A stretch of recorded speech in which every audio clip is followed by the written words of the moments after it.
Y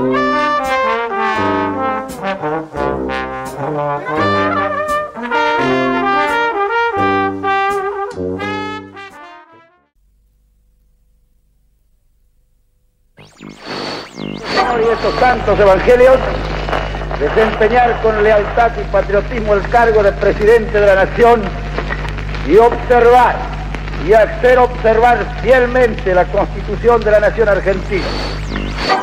Torno esperado, Aníbal Troilo levanta su espíritu porteño para abrir la portada de una... De incomparable esplendor, bajo tus luceros, son dos bandoleros, ojos de un rostro español.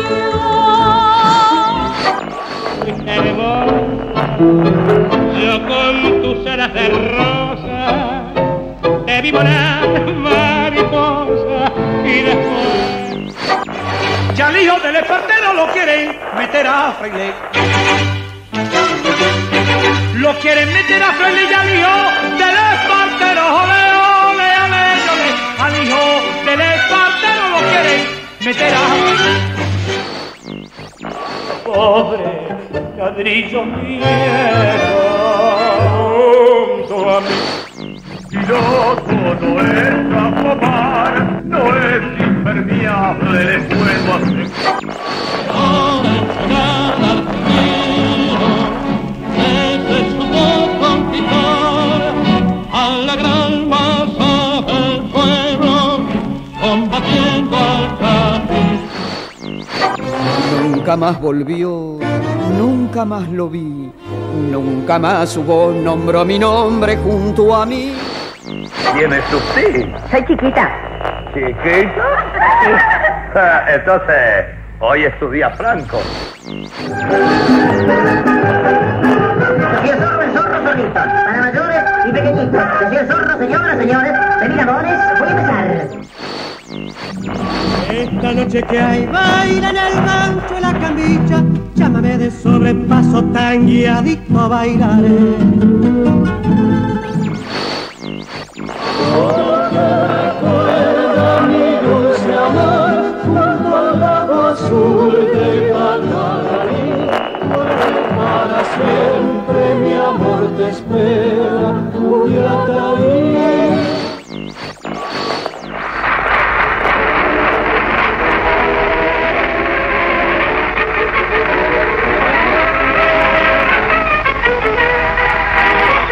Y mejores peinados, los Dora. La almohada y la noche juntas son un peligro tremendo para la gente que, como vos, acuna desesperanzado la idea de una rehabilitación que no puede llegarle. Y esas ganas tremendas de llorar que a veces nos inundan sin razón, y el trago de licor que obliga a recordar si el alma está en Orsay. Arriba doña Rosa, don Pánfilo ligero y aquel Mercedes Simone, número exclusivo de Federal. La otra noche que no estaba, recibí un sobre celeste a tu nombre dirigido, era letra de mujer. Muy buenas noches, nuestros queridos amigos. Qué bueno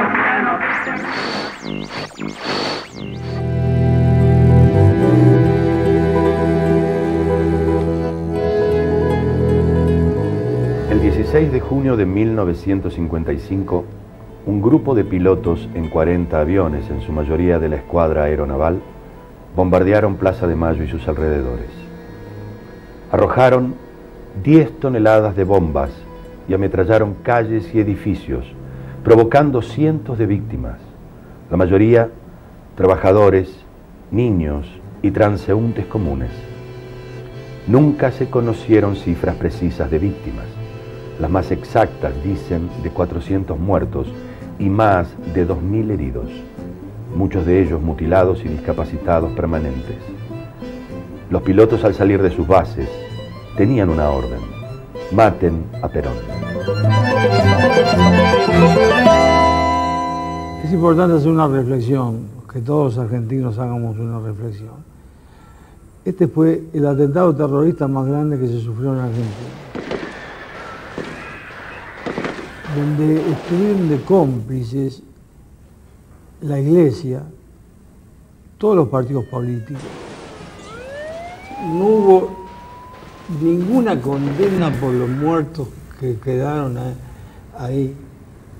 Y fue lamentable de que hayan recibido a todos sus asesinos como héroes. Nunca hubo una, no digo un castigo, una nota,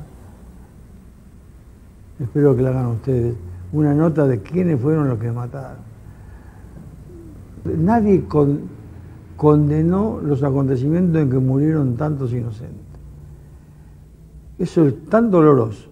Y para peor, han pasado todos los gobiernos, incluso peronistas, que han dejado pasar la posibilidad de rendirle homenaje a todos los muertos, sean militares, civiles, etc.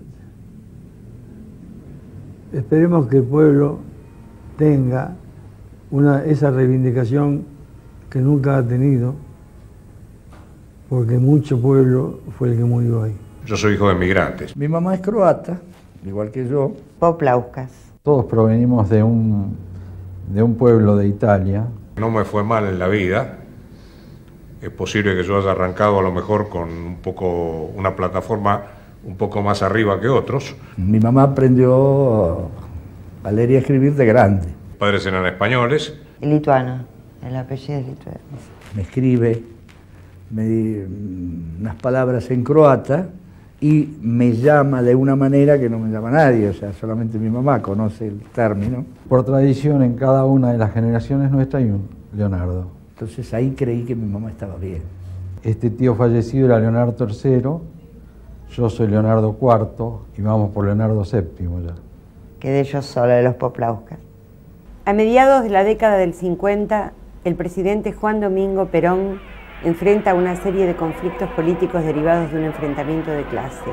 La irrupción en la historia de los trabajadores, después de los sucesos del 17 de octubre de 1945, y su afán de protagonismo en los destinos nacionales fueron los verdaderos motivos de los trágicos días de junio. El nacionalismo católico, un sector del radicalismo y el socialismo son la cara visible de la oposición conspiradora.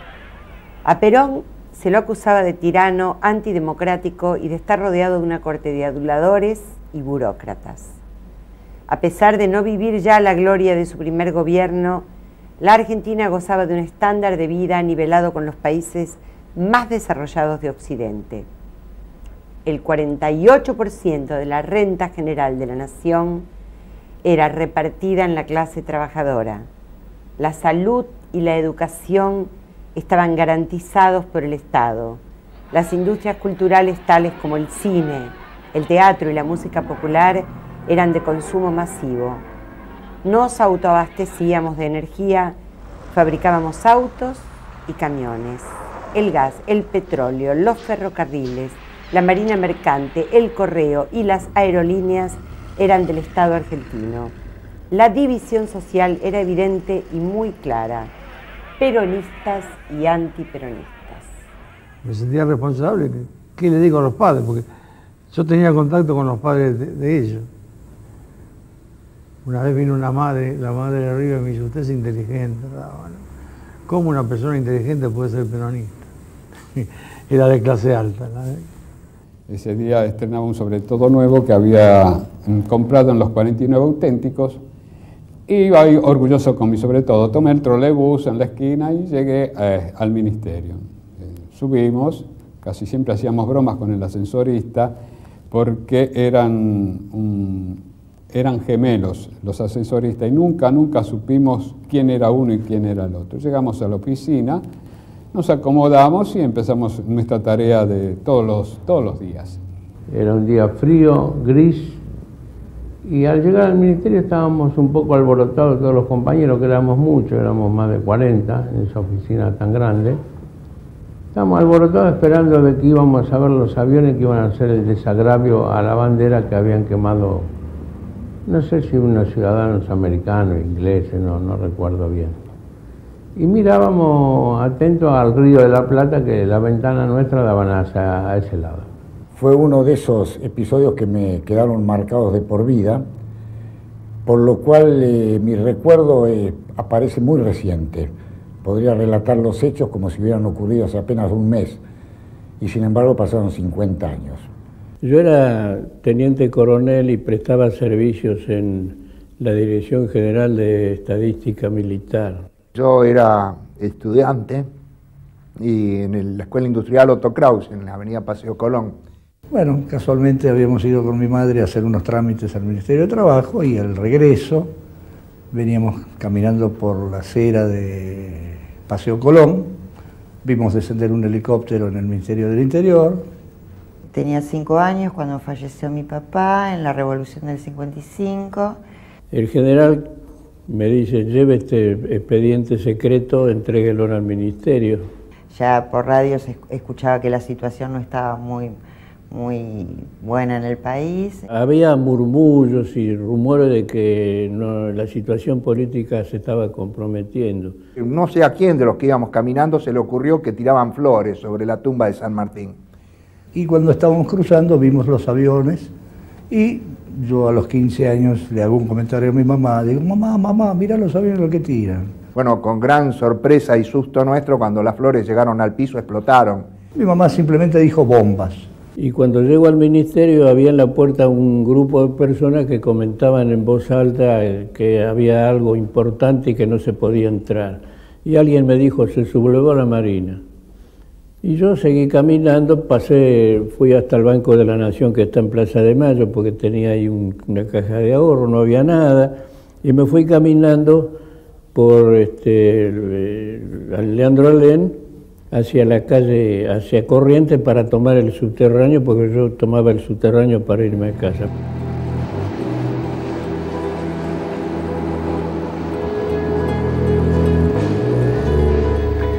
A principios de 1955, el conflicto se centraliza en la relación Iglesia Católica y gobierno. A pesar de que la mayoría del pueblo era cristiano, la jerarquía eclesiástica toma el rol de oposición política. El Parlamento deroga la ley que obligaba la enseñanza religiosa en las escuelas públicas. Se presentan proyectos de ley de separación de la Iglesia del Estado. El propio secretario general de la CGT, que representa la voz del gobierno, se expresa en tal sentido. Se promulga la ley del divorcio y se equiparan los derechos de los hijos naturales. El 11 de junio, una multitud se reúne para celebrar el Corpus Christi. Marchan de la catedral hasta el Congreso Nacional. Se producen algunos disturbios y se incendia la bandera nacional. El gobierno denuncia que este acto es un agravio, mientras la oposición delata lo sucedido, acusando al gobierno de provocar los incidentes.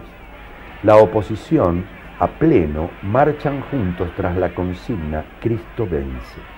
Desde el gobierno se anuncian actos de desagravio.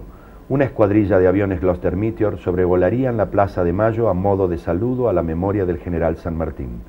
El día fijado, 16 de junio a las 10 de la mañana. En esos empezamos a escuchar unos ruidos bastante violentos y asomándonos a la ventana vimos helicópteros. Nosotros estábamos en el piso 10, ¿no? Y yo comencé a hacerle seña al piloto, porque era una cosa inusual ver un helicóptero. Entonces nos acercamos, lógicamente, a la ventana. Era un acontecimiento que no lo veíamos muy a menudo. Y le digo a un compañero, abrí las ventanas. Abrámoslas. Las chicas que estaban con nosotros en ese momento ahí, mirando el helicóptero, dijeron, no, que hace un frío bárbaro. Bueno, mi compañero dijo, abrimos igual. 6:15 horas, Casa Rosada. El presidente Perón llega como todas las mañanas muy temprano a su despacho. Es inmediatamente informado de la situación. Se teme un alzamiento de la Armada. Le aconsejan que deje la Casa de Gobierno y se dirija al Ministerio de Ejército rodeado de tropas leales. El presidente prefiere no alterar el orden de las audiencias programadas. Primero, reunión de gabinete y a las 8 horas, el embajador de los Estados Unidos.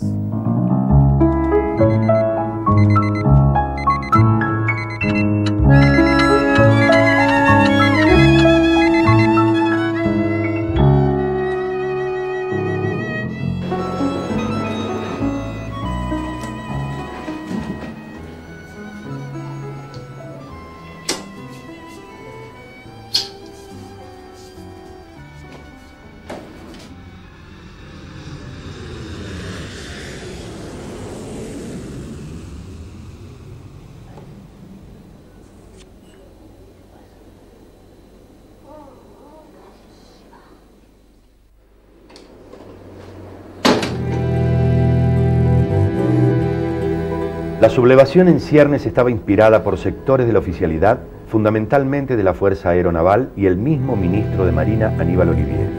Por el ejército, el comandante del tercer cuerpo con asiento en la ciudad de Paraná, Justo Bengoa.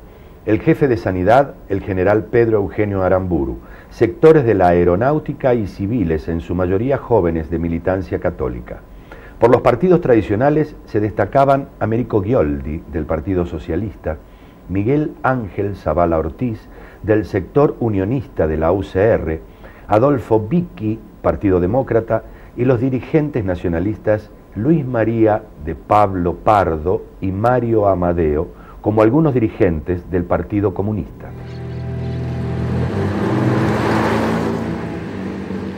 Ocho horas. Base Aeronaval de Punta Indio, provincia de Buenos Aires. El capitán de fragata Néstor Noriega, con aproximadamente 40 aviones a su mando, ordena encender los motores de los aparatos cargados con más de 100 bombas. 9 aviones C-47 con 300 infantes de marina fueron destinados al aeropuerto de Ezeiza. Debía ser tomado y usado como pista de abastecimiento. El resto de la fuerza en aviones Beechcraft cazabombarderos ponen rumbo hacia el Río de la Plata con destino al centro de la ciudad de Buenos Aires.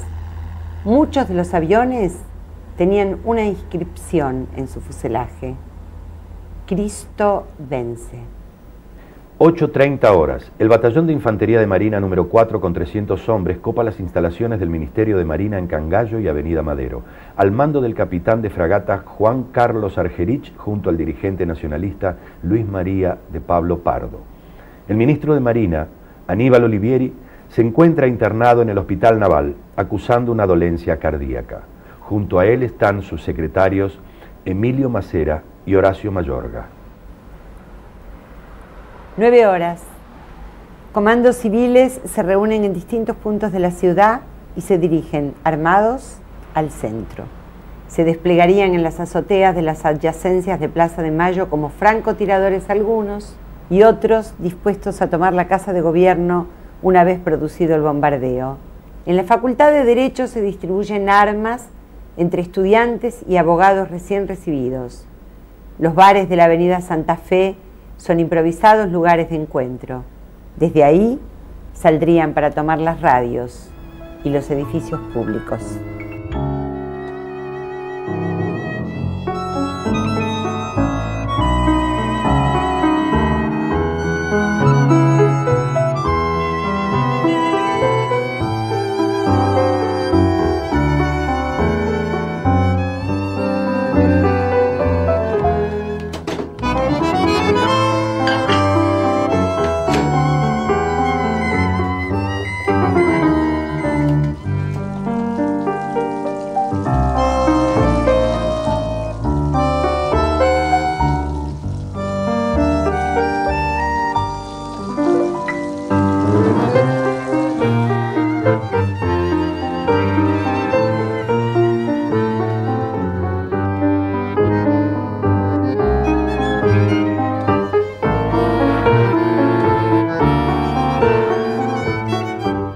Horas. Cientos de personas se instalan en los alrededores de Plaza de Mayo esperando el paso de los aviones Gloster Meteor, que honrarían con su vuelo la memoria del general San Martín. Entre los presentes llegan alumnos de las escuelas vecinas al centro. Parece que el mal tiempo impide el desfile aéreo. Por suerte, muchos se retiran antes del mediodía y otros no llegan. La noche era espantosa dentro de la ciudad de Buenos Aires. Fue algo muy triste realmente, que a través del tiempo no lo hemos podido superar, ¿no? Si en algún momento me pongo a llorar, discúlpenme. Después por mucho tiempo, meses le digo, sentía un pánico muy grande. Hoy debe tener un nombre médico lo que a mí me quedó. Me convertí en un depresivo crónico. Buscamos los recuerdos. Muy afectado al sistema nervioso. No puedo hablar, no. Pero me costó 30 años de terapia y todavía hago de vez en cuando. Miren, muy mal. Yo tuve 2 años que yo no podía leer ni el diario. Papá no volvió a ser el mismo tampoco. Lamentablemente un recuerdo imborrable de ver mi Buenos Aires o en la Argentina aviones que venían en picada ametrallando y tirando bombas. Cuando me dijeron que se había ido al cielo, lloré muchísimo y nunca más pregunté por él. Eso es, lamentablemente es inolvidable, no me lo puedo olvidar nunca más. Es todo lo que puedo decir. 11:30 horas. El capitán de corbeta Carlos Celestino Pérez, jefe de la escuadra de C-47, toma el aeropuerto de Ezeiza sin resistencias. 12:30 horas. El mal tiempo imperante impide que los aviones al mando de Noriega puedan acercarse a la ciudad. La Plaza de Mayo muestra una normalidad absoluta. Los transeúntes llegan o parten hacia sus tareas normalmente.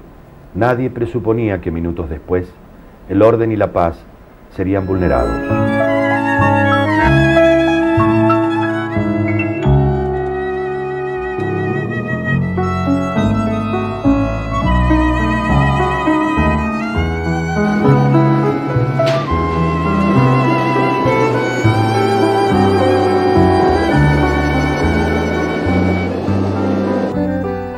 $12:40 horas. Se despejan las nubes momentáneamente. A bordo de su avión Casa Beechcraft, Noriega ordena al resto de la escuadrilla que lo siga. Detrás se encolumnan el teniente Santiago Savarost y Carlos Fraguío. Se lanzan las primeras bombas sobre la Casa de Gobierno. El impacto hace estremecer a los desprevenidos transeúntes. Los aviones vuelan de norte a sur, descargando todo su arsenal. Se empiezan a ver las primeras víctimas tiradas en la calle. Cuerpos mutilados por doquier. Muchos a la salida del subterráneo que une Plaza de Mayo con Primera Junta. Los sobrevivientes atinan a refugiarse donde pueden. La Avenida de Mayo es ametrallada desde 6 cuadras antes de la plaza, imponiendo el terror entre la población civil. Por la avenida Diagonal Norte se puede ver a un aparato en vuelo rasante ametrallando el pavimento, impactando en autos estacionados y matando a una multitud que no podía dar crédito a lo que estaban viviendo. El ulular de las sirenas de las ambulancias comienza a mezclarse con el rugir de los motores de los aviones en picada sobre el centro de Buenos Aires. En apenas minutos caen más de 30 bombas de 100 kilogramos. Me doy vuelta porque me pareció que había algo raro y en eso cae la primera bomba que estalló justamente en la bajada de Hipólito Yrigoyen y Paseo Colón. El primer estallido. Fue un estruendo tan terrible al decir, mirá que tiran. Explotaron todos los vidrios, tanto de la ventana que daban a Paseo Colón como interno, porque las oficinas estaban divididas por vidrio. Y bueno, cuando explotaron las primeras bombas fueron las que nos hirieron. Porque era un vidrio parado. La gente corría para todos lados. Gritaban, no sabían qué hacer. Y nos agarró muchísimo miedo. Y decidimos salir. Corrimos. Entonces yo, en lugar de escapar como mucho... Ahí seguía el bombardeo, los tiros, la gente que caía montones por las calles ensangrentadas. Corrimos hasta la avenida Belgrano. Vi que la gente no sabía qué hacer y se me ocurrió meterlas debajo de las arcadas para que se cuidaran. Estaba cerca de Plaza de Mayo, medio metro de Plaza de Mayo, todo eso. Y me encontré con algunos señores que no sabían qué hacer. Mi teniente coronel, ¿qué hacemos? El miedo que uno tenía, el pánico que tenía encima uno, tírense al suelo porque nos van a matar a todos. Y bueno, llegaron las ambulancias y salimos. Así que deambulé por ahí, por las calles, igual la gente corría de un lado para el otro, desesperado, recogiendo heridos. Y en el momento que salimos a mí me llamó mucho la atención el trole que estaba, que nos salvó la vida, supongo yo. Y encontramos el trole, vimos el trole que estaba quemando, la gente muerta y mucha gente tirada. Era una montañita de no más de 60 centímetros de alto, de hierros retorcidos. Lo que vi fue terrible y va a quedar en mi retina para toda la vida. 12:45 horas. Se abre fuego desde el Ministerio de Marina hacia la Casa de Gobierno. La playa de estacionamiento del Automóvil Club Argentino se convierte en virtual campo de batalla. Se ven caer víctimas inocentes que trabajan en el lugar. El regimiento de granaderos a caballo, apostado en la Casa de Gobierno, repele la agresión abriendo fuego contra los infantes de marina sublevados. Soy sargento Rábanos, pertenecía a la 5ª compañía del Regimiento Motorizado Buenos Aires. Más bien dicho, el glorioso Regimiento Motorizado Buenos Aires, que fue que sofocó la subversión del 16 de junio, que fue que tomó el Ministerio de Marina. Estoy acompañado por Vila, sé los apellidos y no los nombres, Vila, Colonna, Marciafava, Colsani y Mastroianni. Voy a contar los acontecimientos como lo vimos. Nosotros a las 12 y no sé cuánto, bueno, nos tocaron la campana en el Regimiento Motorizado Buenos Aires y salió el regimiento, no sé a qué hora habrá llegado acá, desde el regimiento hasta la calle Madero. Y cuando llegamos, percibimos, pasaban 2 aviones Catalina sobre la Casa de Gobierno tirando bombas. Yo digo que el miedo hace a héroes y cobardes. No sé si fuimos héroes, pero por lo menos cobardes no. Y ahí pues, salieron todos. Yo después tuve que ir a buscar municiones al regimiento. No sé, por la calle Balcarce, Defensa, nos ametralló un Gloster Meteor. El regimiento fue tomando posiciones y empezamos a ver algo que no vimos en esta vida. 2 trolebuses con la gente seca, alguna hecha bolsa. Los chicos que habían muerto por la onda explosiva, seca, adentro de él. Y bueno, yo creo que a la noche a eso de las 7 de la tarde, escuchamos dentro del Ministerio de Marina que se había suicidado el almirante Gargiulo. Uno de los primeros que entraron fue el mayor Vicente, Pablo Vicente, y encontramos al pobre tipo, digo pobre porque estaba muerto, con una foto de los hijos, un rosario tirado contra la pared. 12:50 horas. En la esquina de Paseo, Colón y Alsina, un trolebús de la línea 305, que une el Correo Central con la estación Lanús, es alcanzado por la onda expansiva de una de las bombas. No hubo sobrevivientes. Se calcula, según testimonios, que el transporte iba repleto de pasajeros. Murieron 65 personas, entre hombres, mujeres y niños. Se pueden ver decenas de automóviles incendiados con cuerpos calcinados en su interior. Muchos empleados mueren ametrallados cuando las balas impactan en los edificios públicos. La lluvia no cesa, como queriendo lavar la sangre de las calles para un pronto y silencioso olvido. Salimos con los camiones de Pichinchigaray, llegué a la aduana, nos bajaron allí y nos dijeron que al frente había tropa de infantería enemiga. Bueno, infantería de marina enemiga. Tuvimos como objetivo tomar la Casa de Gobierno. Una vez que pudimos tomar la Casa de Gobierno, fuimos a tomar el Ministerio de Asuntos Técnicos, que estaba al lado del Banco Nación, creo que hoy es el edificio que tiene la CIDE, y tomamos después el Banco Nación, que en unas ventanillas arriba, unas ventanas arriba, salía fuego. Después fuimos al Playón, en donde nuestro capitán, que era el señor Di Candia, digo señor porque es un señor, bueno, perdió prácticamente la vista de un ojo, una esquirla de una bomba, y bueno, después tomamos el Ministerio de Marina, que entramos prácticamente junto con el mayor Pablo Vicente.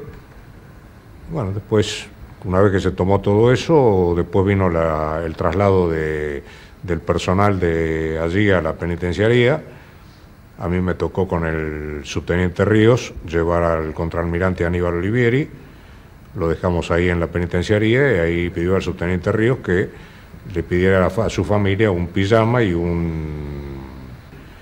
rosario. Di Candia es un señorazo, como dice él. Era un tipo que, macanudo, amigo de los soldados y de los oficiales. Y fue un punto de inflexión. El bombardeo de Plaza de Mayo, el hecho de perder la vista de un ojo. Era un muchacho que corría carreras. Y entró, se apaciguó de tal manera, y yo lo tenía seguido. Yo puse un negocio, en el 55 me fui, o me fueron, un poco cada cosa.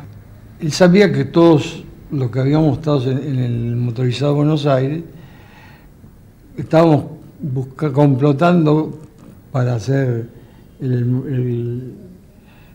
la revolución de General Valle. Y él estaba en actividad, y vino a mi negocio. Díganle a los muchachos, a Blanquito, a estos que no se metan, que es lo que están proponiendo, es sofocar un movimiento provocado por ellos mismos para fusilar y provocar un escarmiento. Cuando dijo fusilar, entonces fui y le avisé a todos los que estábamos metidos. El jefe del grupo nuestro era el mayor Vicente. El mayor Vicente no quiso seguirle, bueno, después se fugó. Pero él vino a avisarnos que no nos metiéramos nada porque están buscando escarmentar al poco ejército que quedaba que simpatizaba con Perón. ¿Te acordás que el estacionamiento era del Automóvil Club? Estaba la garita del Automóvil Club. En el mismo momento, bueno, que se lo llevan a Di Candia al hospital militar, ahí donde estaba la garita del Automóvil Club había un tipo, le faltaba del tronco para abajo todo. Estaba apoyado esto en el suelo, no tenía piernas, nada. Pedía por favor que lo levantaran, que lo movieran. Y yo me acuerdo porque conmigo estaba el teniente primero Gómez. Íbamos a ir a correr, me dice, no, nos hizo quedar ahí abajo del tanque, que no fuéramos. Estábamos abajo del tanque que estaba ahí. No, hay imágenes que no se borran nunca más. 13:15 horas. La CGT hace un llamamiento en defensa del gobierno nacional. En las fábricas, miles de trabajadores abandonan sus puestos de trabajo. Por las avenidas se ven llegar camiones repletos de gente. Algunos se dirigían directamente a la Plaza de Mayo, quedando expuestos al fuego de los aviones sublevados. En su mayoría, iban con palos y herramientas de trabajo en mano. 16 de junio, día jueves, había ido a asumir como todos los jueves mi guardia en el Hospital Cosme Argerich de la Boca, sin pensar en la tragedia que se nos avecinaba a pocas horas después. Hasta que llegó el mediodía.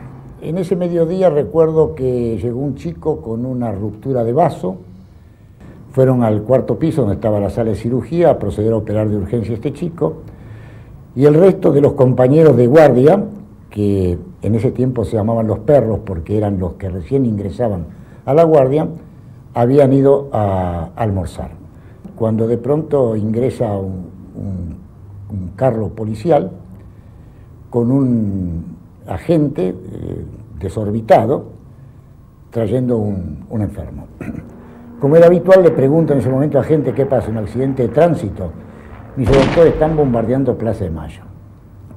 Acudí de urgencia al piso donde estaban operando. Recuerdo que le dije al doctor Sichero Ragosa, doctor, están bombardeando Plaza de Mayo. Y el doctor, que era un hombre muy serio, de ojos vivaces, de anteojos, bigotito, me contestó, García, estoy operando, ¿qué quiere que haga? Me dio directivas que me comunicara con el director del hospital, así lo hice e inmediatamente el director acudió y se comenzó a llamar al resto de los médicos que por la hora ya se habían retirado a su domicilio. Ese momento fue el pandemonio. La cantidad de heridos que llegaban mutilados por esquirlas de bomba era realmente dramático, una experiencia inédita para alguien que como yo tenía dos meses recibido, me había recibido en el mes de abril, Y esto realmente creó un estado de confusión de tal manera que prácticamente no sabíamos qué hacer. Yo debo reconocer que nunca fui un habilidoso quirúrgico, por eso me dediqué a la pediatría. En consecuencia, yo operaba muy poco. Así que mi tarea se limitó prácticamente a ser la de un enfermero más. Subimos al piso de los practicantes que daba al norte, de lo cual tenemos una visión, y ahí comprobamos realmente un espectáculo que era apabullante. Los aviones de caza, los Gloster Meteor, volaban sobre el Hospital Argerich, de ahí giraban y en picada se lanzaban sobre la Casa de Gobierno, sobre Plaza de Mayo. Yo recuerdo que me decían en ese momento de que cada tantos disparos salía del ala de los aviones un destello luminoso. Bueno, era un destello luminoso tras otro, lo que da una imagen de la descarga de metralla que estaban ejerciendo. En el fondo aparecían con su andar pesado los Catalina, los bombarderos, que lanzaban unas cositas negras que cuando llegaban al suelo explotaban, eran bombas. Estamos frente al gran vidrio que tenía la pieza de practicantes que daba precisamente hacia la Plaza de Mayo, y para nosotros era un espectáculo de cine. Hacía poco había terminado la Guerra Mundial, y entonces estábamos muy acostumbrados a ver películas que nos reflejaban los bombardeos de la guerra, pero ver eso en nuestro propio país y entre hermanos nos resultaba realmente un hecho del cual no podíamos dar crédito, pero la realidad estaba ahí. Después vinieron todos los sucesos posteriores. Vimos pasar por Almirante Brown viniendo del puente de La Boca a los obreros que en camiones iban dando la vida por Perón armados con palos, nada más como única arma, y nosotros veíamos que a pocas cuadras de ellos el bombardeo seguramente iba a cobrar gran parte de ellos como víctimas de esto. Bueno, al poco tiempo esta misma gente venía corriendo por el Parque Lezama despavorido porque evidentemente no pensaron la tragedia que se estaba desatando en ese momento en la Plaza de Mayo. Son todos elementos muy dramáticos que, como digo, quedan grabados, la desesperación por comunicarnos con nuestras familias, con las dificultades que implicaba poder tener un acceso de líneas telefónicas para llamar por mi padre que no viniera, por mi suegro, fueron momentos muy difíciles, indudablemente. Y a la noche el otro espectáculo que fue también grabado en mi retina, inolvidable, cuando Buenos Aires a oscuras, porque lógicamente estaba el temor de que siguieran los bombardeos, se había oscurecido todo Buenos Aires, se produjo el incendio de las iglesias. Y en ese momento hubo realmente un espectáculo dantesco que no puedo olvidar, cuando las llamas de las iglesias iluminaban un cielo oscuro, iluminaban toda la ciudad de Buenos Aires. Fueron espectáculos imborrables, una experiencia para un médico joven en ese momento que solamente puedo justificar a través de un enorme odio, que resulta difícil explicar que el odio haya sido entre argentinos. Podíamos suponer conflictos externos, bombardeos por otros países, pero un ataque entre argentinos de esta magnitud jamás hubiéramos supuesto que podía haber ocurrido. Y fíjese que estos episodios nos hicieron cambiar de pronto la visión, inclusive política, de la cosa. Nos dimos cuenta que en la lucha política la vida no valía nada, ¿verdad? Y acá tuvimos el testimonio de estos 90 muertos, todos civiles, en la morgue del Hospital Argerich, con el drama de los familiares que de noche llegaban para ver si podían reconocer algunos de los cadáveres. Y esto fue realmente un episodio muy difícil de poder absorber. El trolebús 305 que hacía el recorrido desde Lanús, donde yo vivo actualmente, de la estación de Lanús llegaba al Correo. Uno de estos trolebuses había sido impactado en el medio por una bomba y se había incendiado. Y ahí llegaron 3 cadáveres de personas que viajaban en ese trolebús, que habían quedado reducidos a pequeños leños irreconocibles. Tanto es así que posteriormente no había los métodos modernos de identificación actuales para cadáveres, fueron reconocidos más que nada por descarte, ¿verdad? A través de bastante tiempo después de estos episodios. Realmente fue un episodio, como le digo, inolvidable, que esperamos que no se repita en el país nunca en la vida. 13:20 horas. Aviones North American se enfrentan con los poderosos Gloster Meteor de la aeronáutica hasta el momento leales al gobierno constitucional.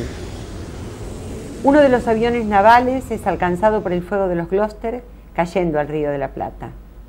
Su piloto, el teniente Arnaldo Román, logra eyectarse sobre las aguas. Las baterías antiaéreas de los cuarteles de Palermo logran poner en fuga a los aviones restantes. Se pone en marcha el Regimiento Motorizado Buenos Aires con sus tanques Sherman.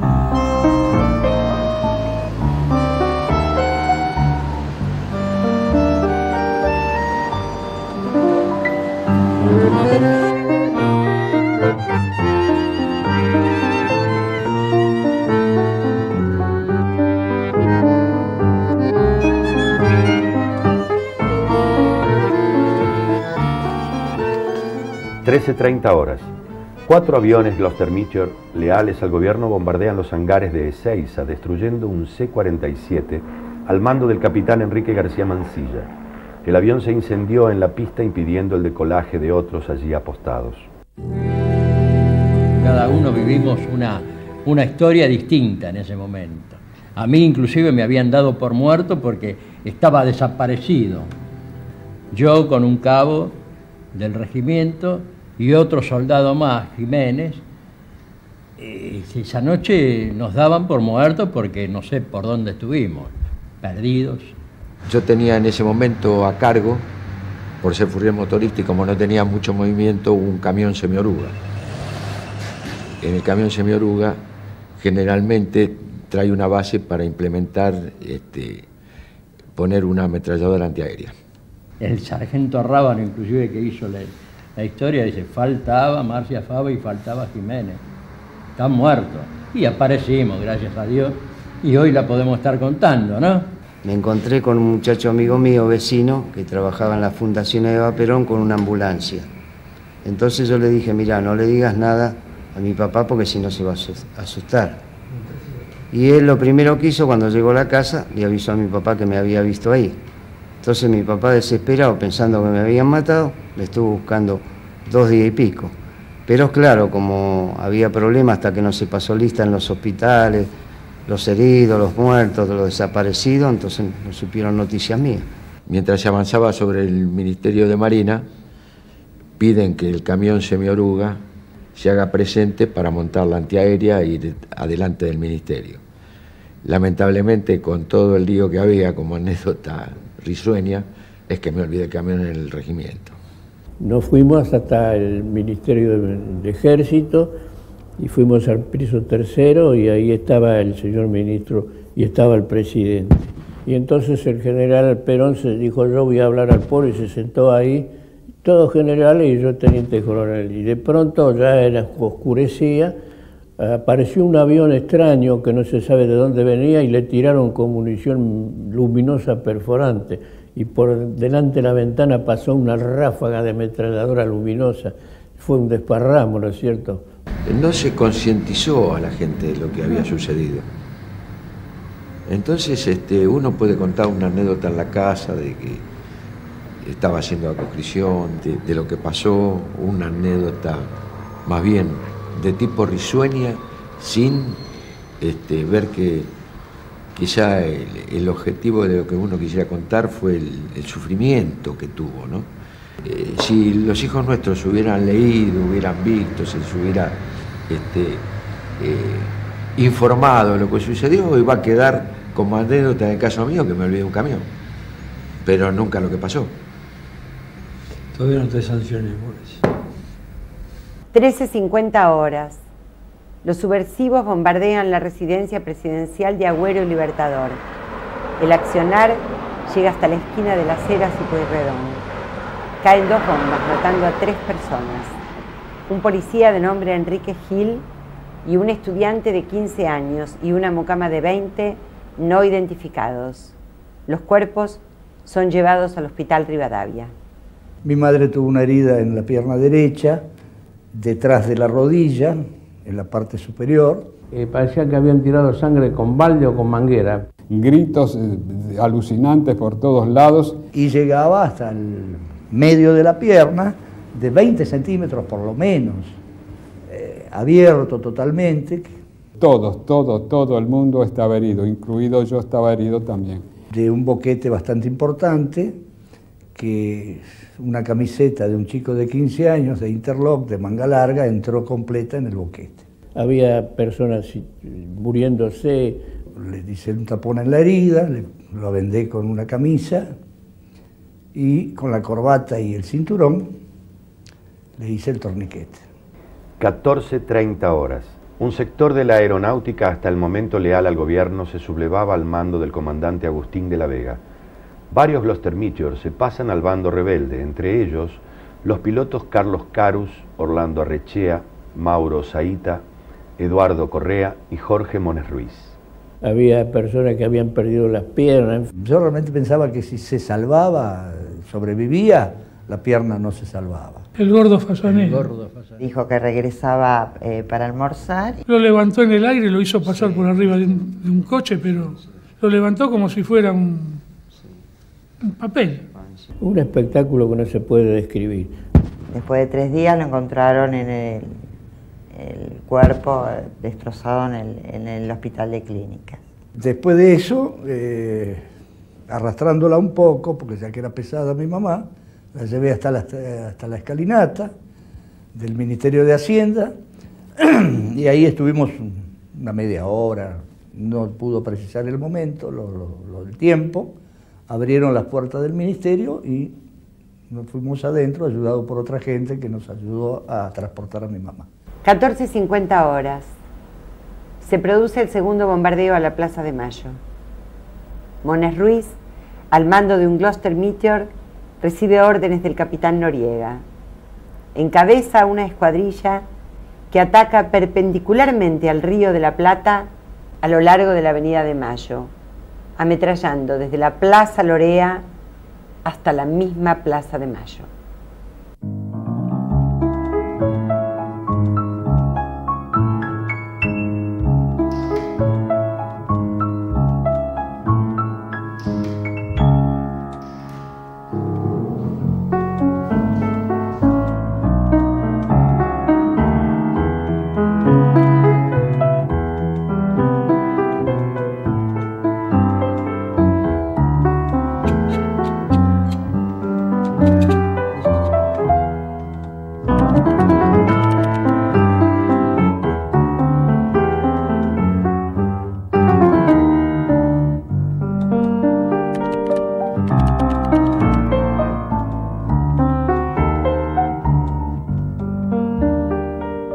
Horas. El general Franklin Lucero, ministro de Ejército, después de rodear el edificio del Ministerio de Marina con cañones de 80 milímetros, logra que desde su interior se muestre una bandera blanca en clara rendición. El capitán Argerich está dispuesto a entregarse. Los generales de Ejército Wright y Valle se encaminan junto a una brigada de ejército seguidos de un grupo numeroso de civiles.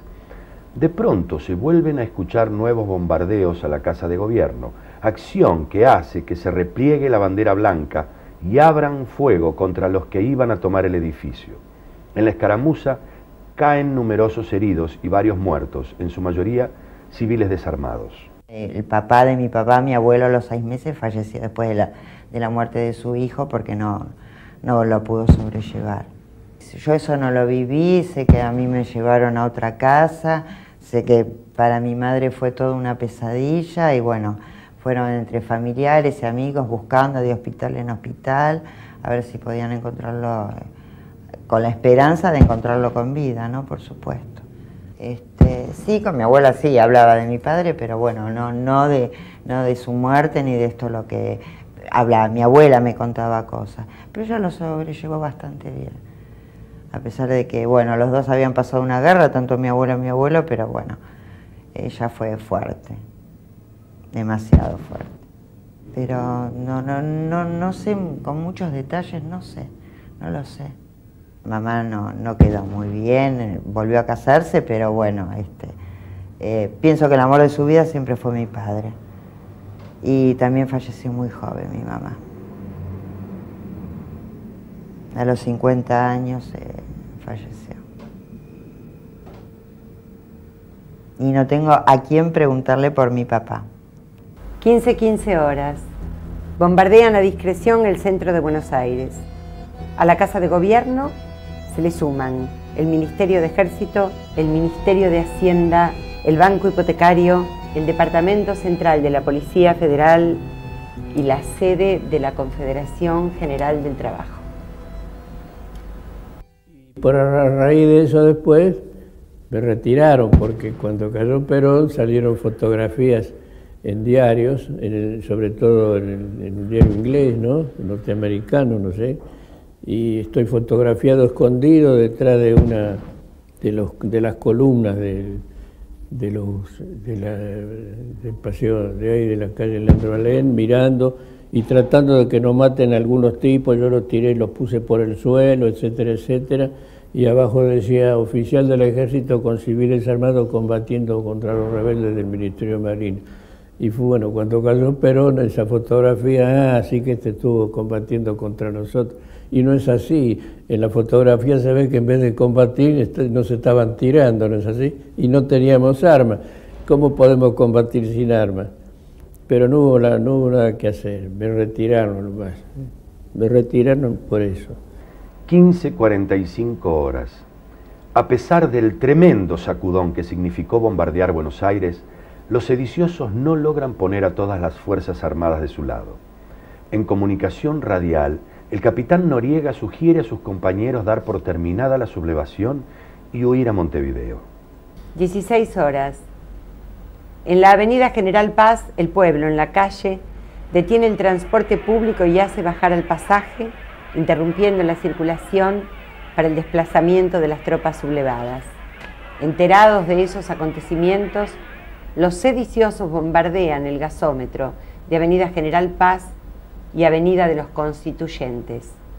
Las bombas arrojadas no estallaron. De haberlo hecho, las víctimas se hubiesen contado de a miles. Mis nietos, que tengo 7, una de 17 y una de 4 meses, uno de 4 meses, saben todo al dedillo. Tal vez así que un nieto de 5 años le fue a decir a su maestra que el abuelo les tiraban a los aviones que manejaban los malos. No tenía 5 años. Y la vez pasada veniendo por acá, que venía con 3 nietos que mi señora los llevaba al Colón, quise ver lo que había en el Ministerio de Economía, que todavía están las marcas para ver si hay una placa o algo. Hay una placa tan insulsa que me dio bronca, y si hubiera sido más joven capaz que me ponía a arrancar. Nada, hasta los peronistas han ignorado esto. 16:30 horas. El teniente Carlos Carus aterriza en Ezeiza y le comunica al capitán Carlos Celestino Pérez que la asonada ha fracasado. Deciden huir a Montevideo en un aparato C-47. El resto de los pilotos debían cargar nuevamente bombas y arrojarlas antes del escape final. Entre los que huyen se encuentra Miguel Ángel Zavala Ortiz, único civil en el pasaje. Detrás de la Casa de Gobierno, entonces había una parada de colectivos, que creo recordar que era el 105, y había ahí un hilo de ametralladoras que tiraban para la Casa de Gobierno, y por ahí pasamos nosotros. Dios nos salvó la vida. Dios me metió en esa cuestión, pero afortunadamente me dijo, bueno, pero este pibe no tiene nada que hacer, ¿no es cierto? 17:40 horas. Mientras el presidente Perón se dirige al pueblo por Radio Nacional, anunciando que el intento de golpe fracasó, se produce el último ataque aéreo. 2 aviones descargan su metralla sobre unas 30.000 personas reunidas en Avenida Independencia y Azopardo, sede de la CGT.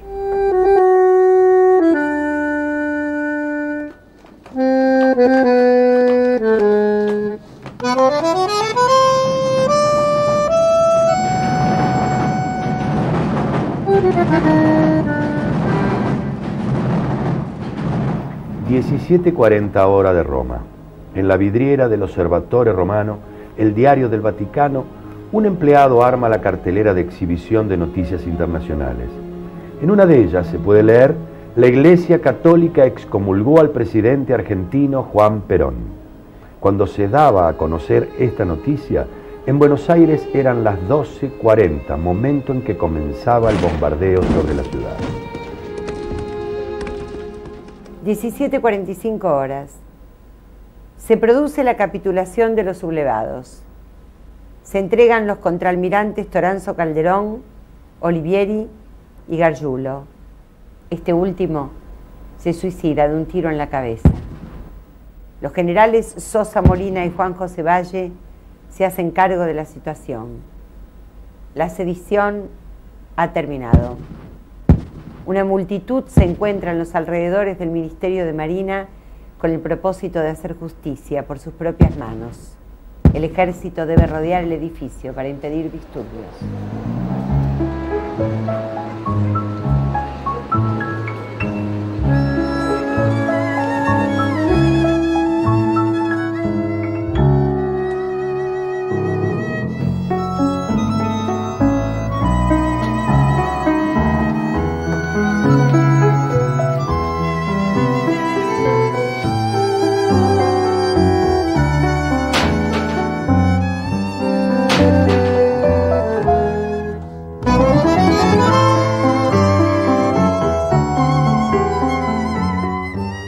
18 horas, el general Justo Bengoa, la cara visible de los sublevados del ejército, intenta huir en su propio auto a Entre Ríos, pero no puede pasar más allá de la avenida General Paz.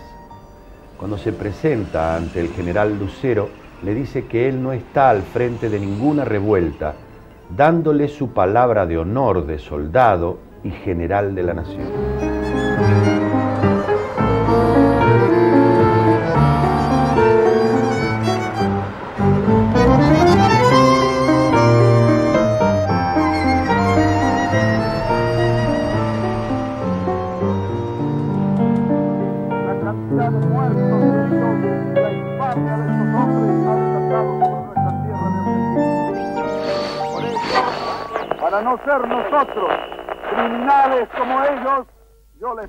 18:30 horas.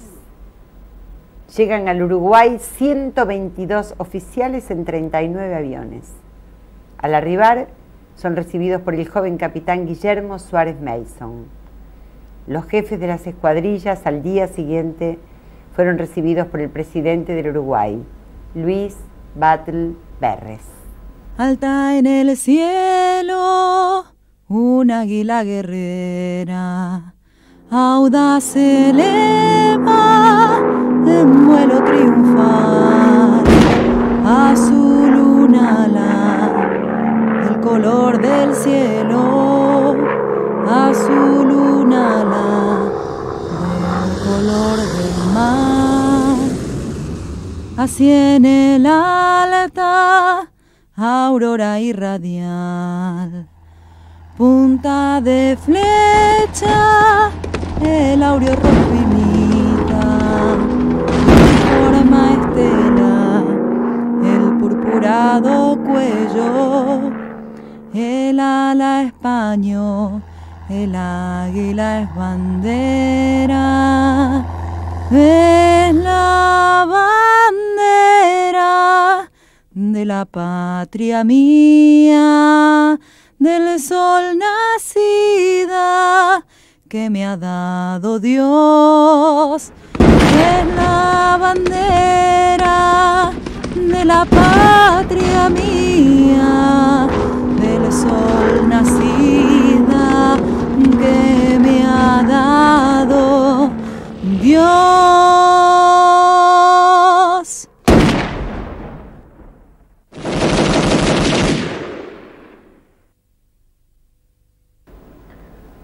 19 horas. Todos los médicos de la ciudad fueron convocados por el Estado para que se presenten en las guardias de los hospitales.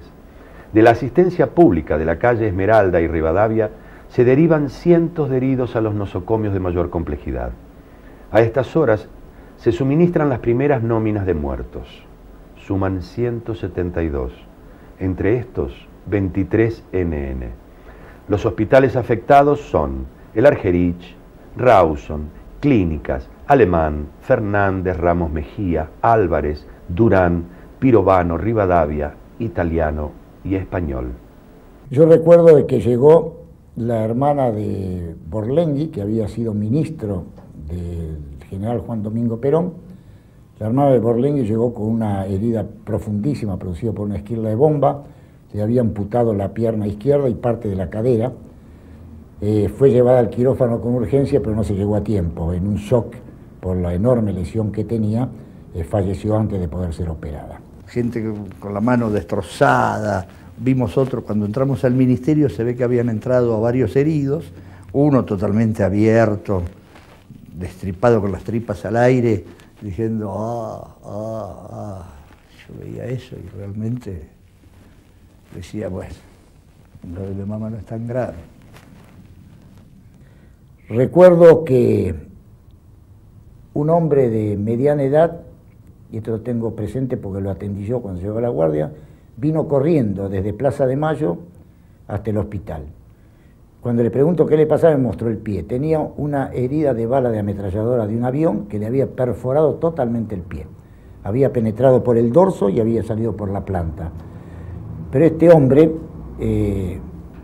con el terror que le provocaba ver los aviones que se lanzaban sobre el Plaza de Mayo, atinó a correr hasta el hospital sin darse cuenta o sin sentir el tremendo dolor que sin duda le estaba provocando esta herida.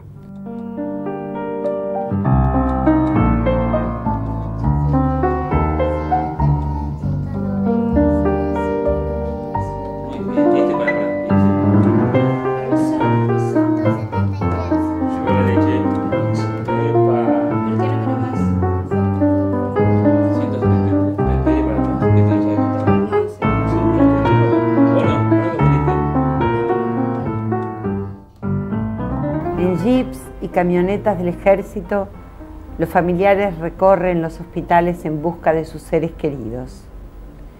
A esta hora ya suman más de 2.000 los heridos, varios centenares en estado gravísimo. Médicos, enfermeras y choferes trabajan toda la noche sin parar un instante. Las ambulancias entran y salen a cada minuto. Las morgues de los hospitales se vieron desbordadas, teniendo que habilitarse camiones especiales para depositar los cuerpos.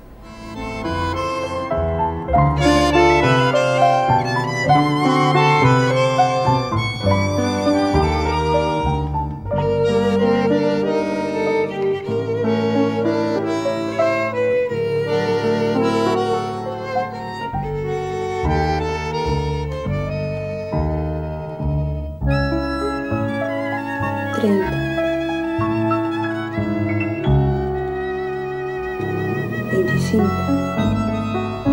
19:30 horas. Comienza la tarea de desactivar las bombas que no estallaron. De más de 100 arrojadas sobre la ciudad detonaron la mitad. De haber estallado todas, los muertos y heridos, obviamente, se hubiesen multiplicado. 20:30 horas. Grupos civiles enardecidos atacan las iglesias produciendo destrozos e incendios. Se destruyen imágenes y atrios.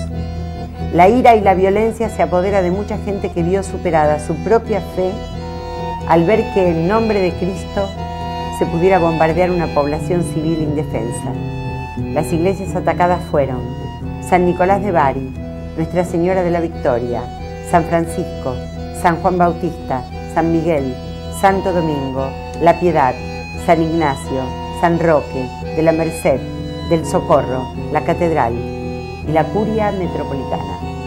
Casi 100 oficiales fueron enjuiciados por los hechos. El único que recibió condena severa fue Toranzo Calderón, degradado en ceremonia pública. Los demás recibieron penas leves. Cuando 3 meses después triunfa la Revolución Libertadora, todos fueron liberados y los pilotos refugiados en Montevideo fueron recibidos por sus superiores como héroes de guerra. Y bueno, todos los 16 de junio a este amigo lo llamo y le digo, mira que hoy cumplimos los años, porque nosotros nacimos ese día. Además siempre digo que cumplo los años 2 veces en el año. El 29 de mayo, que por casualidad es el Día del Ejército, y el 16 de junio, que fue cuando salí, por casualidad salí vivo. Y hago recordar, ahora cumplimos 50, 51. Sigue siendo mi amigo, después de tantos años. Así que nuestro nacimiento es el 16 de junio del 55.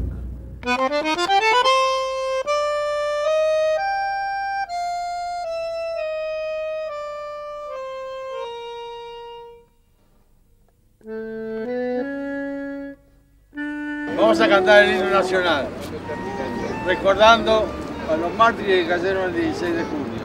Oh, inmortales el grito sagrado, libertad, libertad, libertad.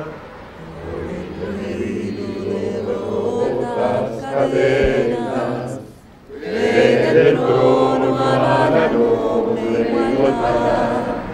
Ya su trono divísimo abrió las provincias unidas del sur, y los libres del mundo responden al gran pueblo argentino salud, al gran pueblo argentino salud.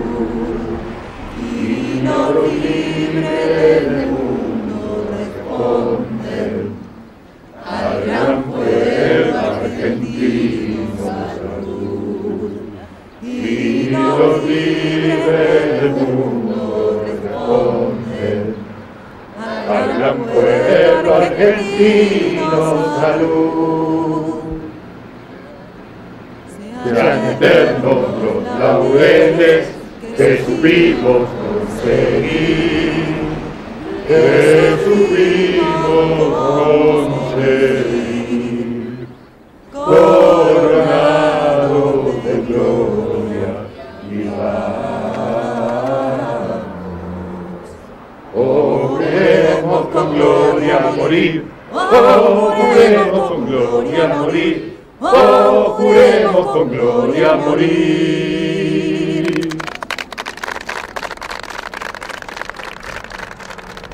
El 16 de junio de 1955, día del bautismo de fuego de la Fuerza Aérea Argentina contra su propio pueblo, fue en realidad día de sediciosos y sublevados al orden constitucional.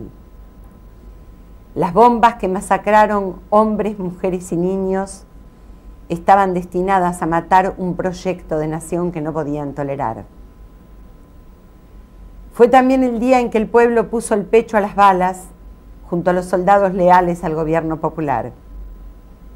Es día de olvidos y de memorias, que retorna como retornan las imágenes de los que contaron en la clandestinidad esta historia. A ellos y a los muertos de la Plaza de Mayo intentamos rescatarlos de la muerte trayéndolos con nombre y apellido. En verdad, fueron muchos más que el paso del tiempo, la censura y la impunidad nos impidieron encontrar.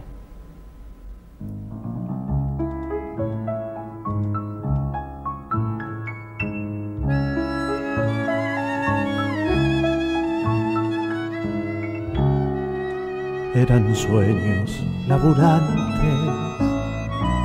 eran pibes y palomas,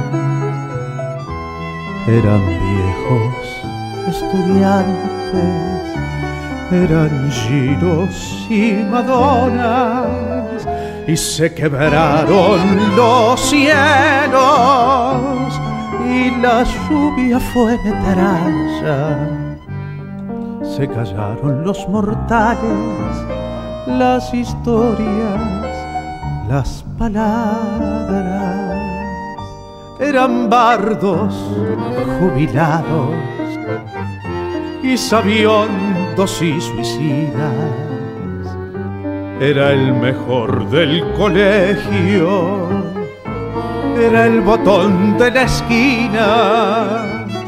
En una plaza de junio, armados de felonía, un tal Caín y un tal Judas salieron de cacería, con las garras escondidas entre cruces y banderas.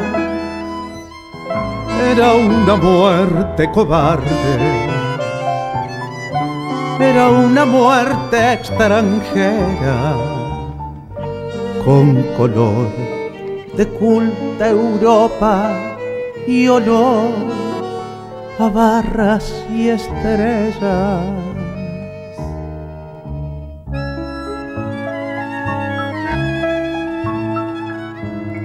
Se murieron sin saberlo,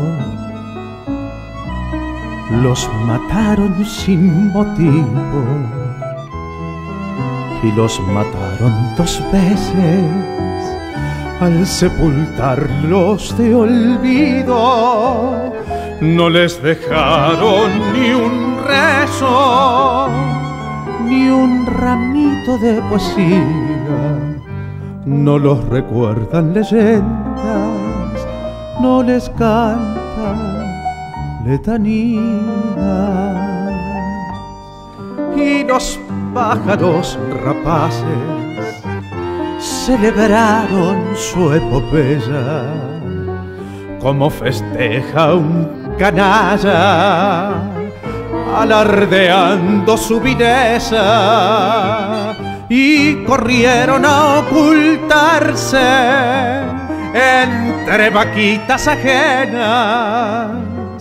Qué vergüenza para Artigas, para Oribe y La Valleja. Pobre Dios, qué triste pena, si hasta el diablo lloraría. Volaban bajo los buitres, viajaban lejos las vidas. El norte sacaba cuentas, la culta Europa reía.